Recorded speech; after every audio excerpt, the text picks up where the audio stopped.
Asante sana.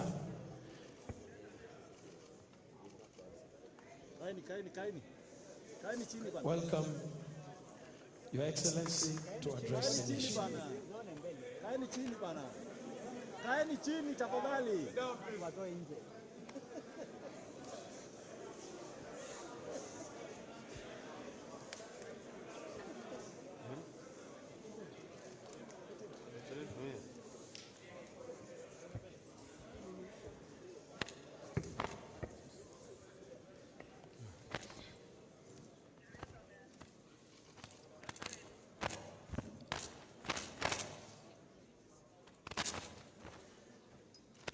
Members of the Fourth Estate, ladies and gentlemen, good afternoon. We have a statement that we want to issue today following the general elections that were held in our country on the 9th of this month.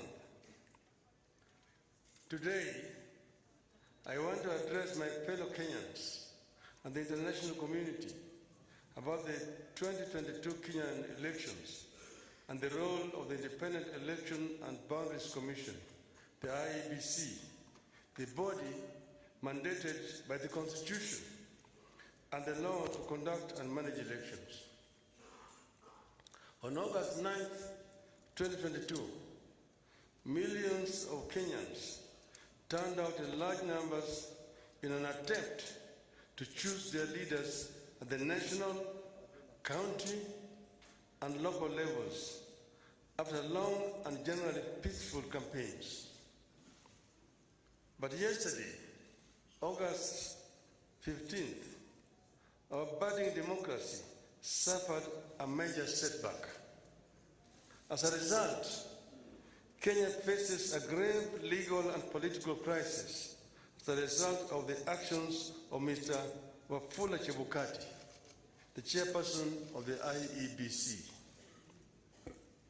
The Constitution and our laws are clear about how the IEBC should conduct its business.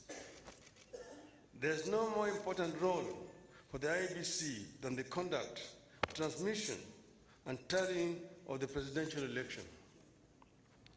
We are painfully aware of the past political biases by the IEBC that plunged this country into its darkest chapter. The terrible memories of the aftermath of the 2007 elections are still fresh in our minds. In 2017, the Supreme Court of Kenya nullified the presidential election again because of the misconduct of the IEBC. What we saw yesterday was a travesty and a blatant disregard of the Constitution and the laws of Kenya by Mr. Chebukati and a minority of IEBC commissioners.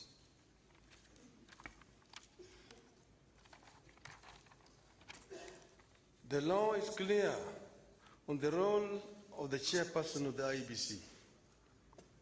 The law does not vest in the chairperson the powers of a dictator to rule the IEBC unilaterally. The IEBC is structured as a democratic institution in which decisions must be taken either by consensus or by a vote of the majority. The chairperson and a tiny minority of commissioners have no legal authority to take weighty decisions and proclaim them as the rulings of the IEBC. The law on the IEBC provides that unless a unanimous decision is reached, a decision on any matter before the Commission shall be by a majority of the members present and voting. I want to repeat. Unless a unanimous decision is reached, a decision on any matter before the Commission shall be by a majority of the members present and voting. In addition, the Court of Appeal in the Maina Kiai case ruled, and I quote again, reiterate, as we conclude, that there is no doubt from the architecture of the laws we have considered that the people of Kenya did not intend to vest or concentrate such sweeping and boundless powers in one individual, that is the chairperson of the appellant. That is why I and Azimio La Umoja One Kenya and the nation at large were shocked yesterday to learn that Mr. Chebukati alone decided to pronounce himself on the supposed winner of the 2022 presidential elections. We understand that only Mr. Chebukati alone had access to the tally of the presidential vote. He denied all the commissioners access to that information until he suddenly appeared before the commissioners in the late afternoon to present them with a fait accompli.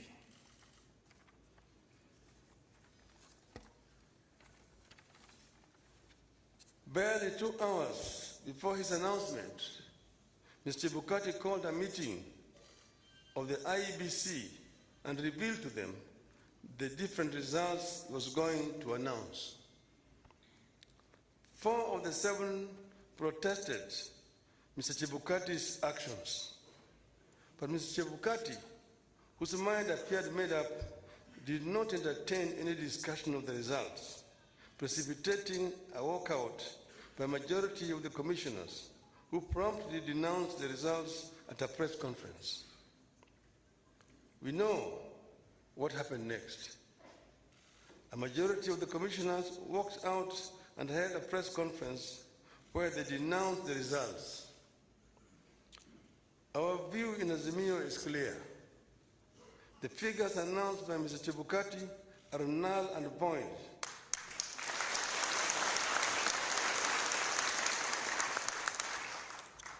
I repeat, the figures announced by Mr. Chebukati are null and void and must be quashed by a court of law. In our view, there is neither a legally and validly declared winner nor a president-elect. Mr. Chebukati's announcement purporting to announce a winner is a nullity.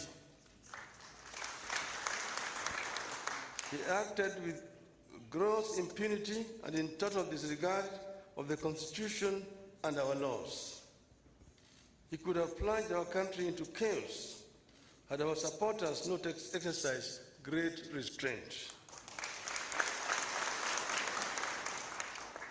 Such blatant acts of impunity can be a threat to the security of our country. It is not up to us to decide whether Mr. Chebukati has committed an offense.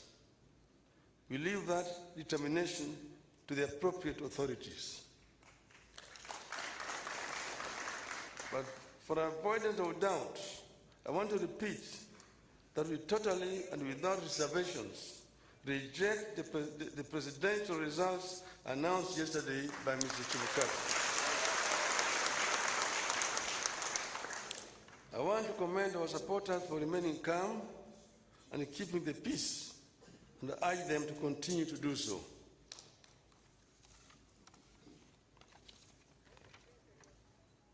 Let no one take the law into their own hands.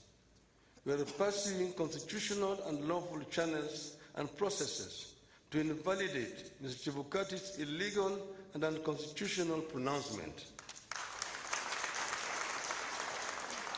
We are certain that justice will prevail. I want to further commend the heroism of the 4 commissioners, the majority of the IEBC, who stood up to the bullying and the illegal conduct of Mr. Chebukati. We are proud of them and ask them not to fear anything. Kenyans are with them.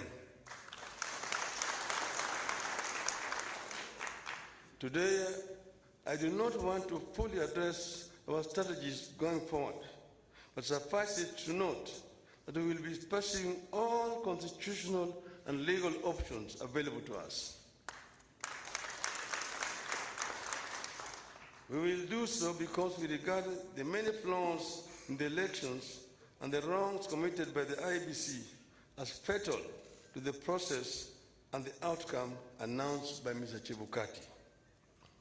We urge Kenyans and the friends and partners of Kenya abroad to stand tall and be counted as we seek to advance the ideals of democracy and an open society that we have always stood for. We will pursue justice for our supporters and for all Kenyans so that their choices are respected and honored. May God bless you and may God bless Kenya.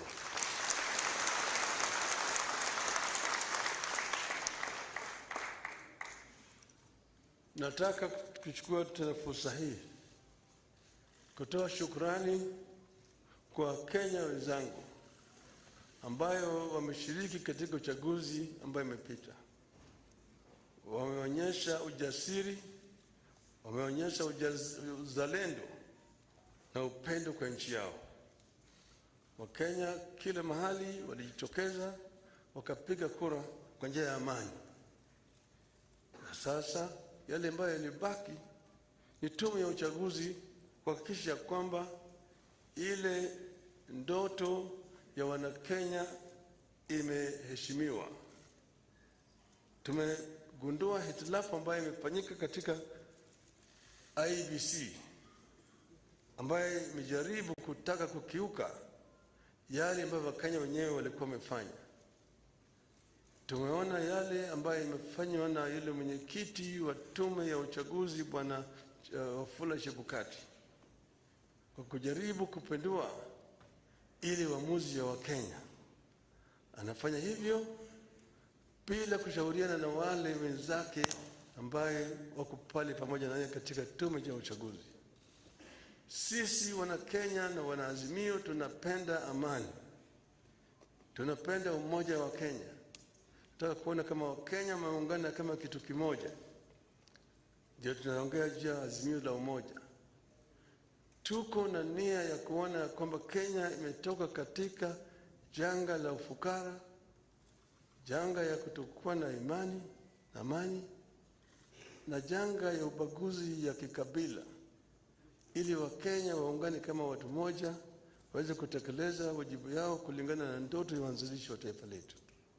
Hatutakubali, nataka kurudia haya, hatutakubali mtu mmoja ajaribu kuleta vurugu katika taifa letu, kujaribu vile vile kubadilisha yale ambayo Wakenya wameamua kama watu moja. Wakenya hawatakubali, hatutakubali. Tutazidi kutetea nchi yetu na katiba letu kama Wakenya ili Kenya iweze kuendelea mbele. Asanteni sana. Mungu ibariki Kenya nchi yetu.